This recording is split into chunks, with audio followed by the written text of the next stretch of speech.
Hi guys, this is Sandra. Welcome back to my channel. If you have not been here before, I love doing makeup videos and stationery videos, anything to do with planning in my Erin Condren or in my bullet journal. And today I'm going to do a video that I've wanted to do for a very long time. These brush markers are probably the first brush marker I've really owned when it comes to foligraphy or calligraphy. I think I originally bought them to color with, which was a huge mistake. I never did end up coloring with them, thank goodness, because they are such a good high quality marker that you really want to use them for special purposes. If you do want to color with them, go ahead. It's your choice. However, I feel like they are kind of pricey for just using them for like a coloring marker. That being said, I have used my Tombows in my bullet journal, but when I do my bullet journal, I don't really color large amounts of area, so it's not like I dry out my markers.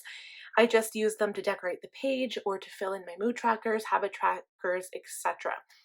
So, as you will know by the title of this video, this is my Tombow dual brush pen collection. So I'm not calling this a review video because these markers have been out forever and there are so many reviews on the internet. I just want to show you all the colors because I believe I do have every single color. I also have a lot of duplicates. So in order to organize them, I'm actually going to link my pen collection here so you can check that out if you're interested and kind of see how I've organized all of my brush markers. So I have all my fine liners and my brush markers and my zebra mild liners, all of those types of pens all together. I have other pens as well, but these are mostly just for my my bullet journal use, I guess, and my journal collection use, like what I use in those types of journals. So the rest of my pens are kept in a drawer that I don't really have, I don't show it out in the open in my office type thing. So I'm going to start by swatching all of the colors and just showing what all of the colors look like on paper. I am using my Rhodia Dot Grid note paper. This is a 9 by 12 inch paper pad. I did get this from Michael's. It is the smoothest paper to write on, which is what I like to use for my brush markers. And these are water-based. You can do all types of water-based kind of paint-like techniques with these markers. I'm not really going to go into that today. This is pretty much just to show my collection, kind of like what I did with my Sakura Koi. I noticed that video is so popular. Everybody loves that. And instead of really doing a review video, I probably should have just done a color swatch collection video as well. But without further ado, we're going to get into it. I'll talk about the marker a little bit after I'm done all the color swatching. It's just this part's going to be super long. So let's get into it. I'm going to start off with neutrals. And this is the colorless blender, so you won't actually see it on paper. I'm not even going to bother.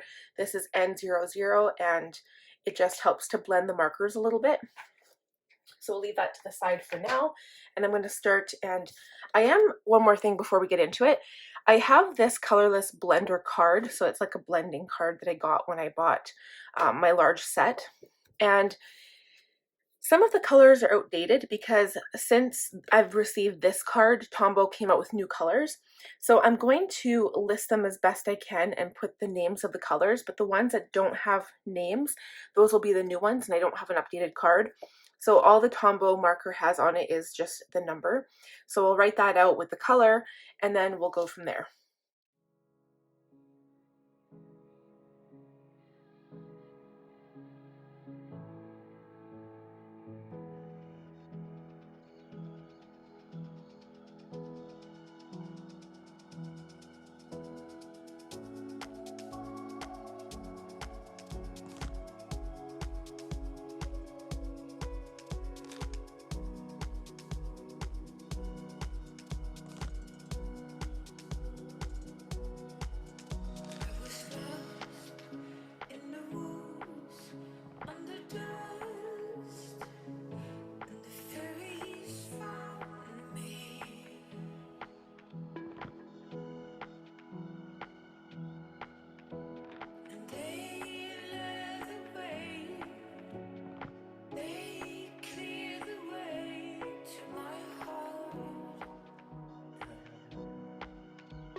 Okay, so that's it for all the colors. And now, so this video was very hard for me to do because number one, I have a lot of duplicates, and just to try to organize them, according to this chart, to me, I guess it kind of makes sense. I don't know how Tombow decided to organize them according to the color chart. Obviously, the numbers are not in order at all, and if I had been ordering it in color, obviously it wouldn't be this order at all. But that being said, they have many, many tones. I do notice there's a lot more cool grays than there are warm grays, and there are a lot of, well, I guess there's really a lot of all the colors. The only thing that kind of like threw me for a loop was it's saying that this is scarlet, whereas when I look at the barrel of the pen, it looks completely orange to me. And to be honest, when I did these color swatches with all of the names, I really had to squish it in so I don't feel like I got the full effect of the brush lettering. But if I can say a few words about these pens, so obviously they are a dual brush tip. One end is a finer marker tip. It is not a fine liner, it's just a fine marker tip. The other is a large brush pen.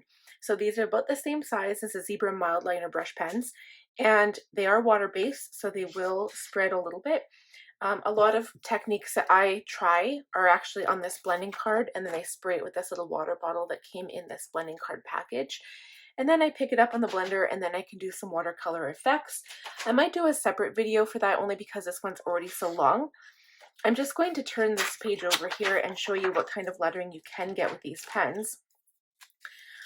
Personally, these are my favorite markers, and the only reason I say that because they're not incredibly inky, they're not dried out, except for this one that I had here, but because I have a duplicate for it, it's fine. The reason I have duplicates is because I bought the original 200 pack, I believe, when I first purchased my entire pack, and then there were a whole bunch of markers I was using for skin color portraits. So I bought the skin color pack a couple of times, and then I bought the new pack, and I believe it's most of these colors, if not all.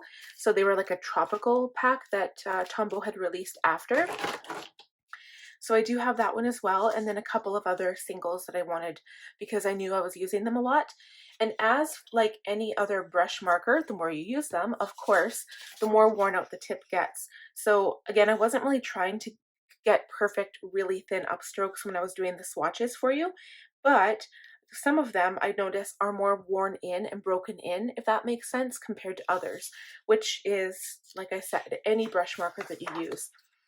So there's different styles, of course. Like if you have watched my channel, I do different styles all the time.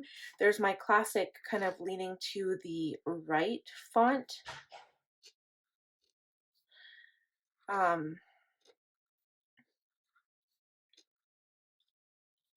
It's kind of like cursive, really. And you can, if you want to make this fancy, you can make it fancy by adding a lot of tails to your letters and doing a lot of really fancy stuff like that. But sometimes I prefer going completely up and down. That's also a thing that I do, especially in my bullet journal.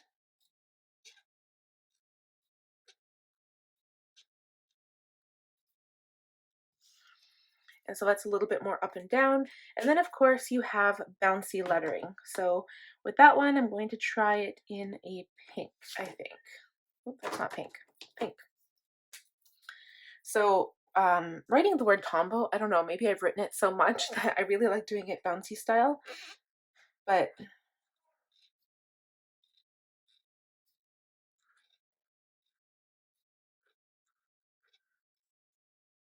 there's lots of different ways you can do this.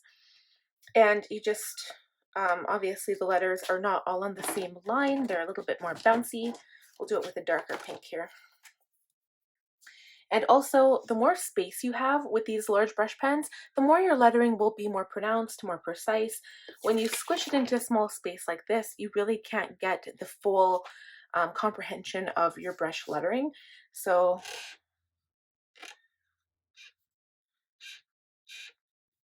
if I was to try to do a little bit of brush lettering, bouncy lettering, I mean.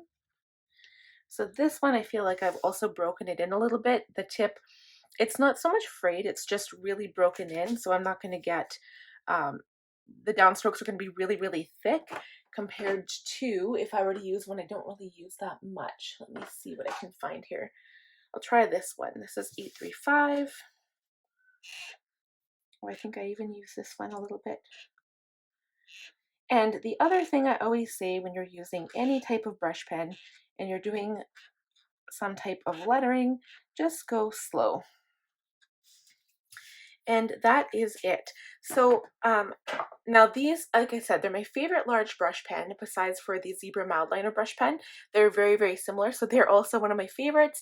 They're just a little bit lighter. And these have your full color range. And they're so vibrant. They're so beautiful. And I know a lot of people chose to only get certain ones instead of like the whole pack of 200. When you do get the whole pack, sometimes you get the container. I no longer have it. I threw it out because when I started reading about brush pens, they say you should be storing them horizontally, except for ones that have liquid ink in the barrel. Those ones you keep upright. But these ones, lay them horizontally. They will last longer. Always make sure your caps are on so they don't dry out. And you can replace them at Michael's, also Amazon. I think you can get them individually, but Michael's are charge quite a bit of money, unless of course you use their coupons or their sales. And that is all I really have to say about these. Again, a lot of newbies find that they're difficult to work with, but I think just practice makes perfect. And even myself, I'm still learning. I'm not a I'm a perfectionist, but I'm not, my brush lettering is not perfect. And that's kind of the fun of it because you can really experiment. You can change your font, you can change your lettering style at any point. But it is good to get the basics down before you start experimenting. And if you guys have any questions, please feel free to leave them down below. Any comments, feel free as well. I love if you gave this video a big thumbs up, and also subscribe if you're new here because I'd love to have you. And don't forget to hit the bell notification button so you'll be notified every time I post a new video. We'll talk to you guys very soon. Bye now.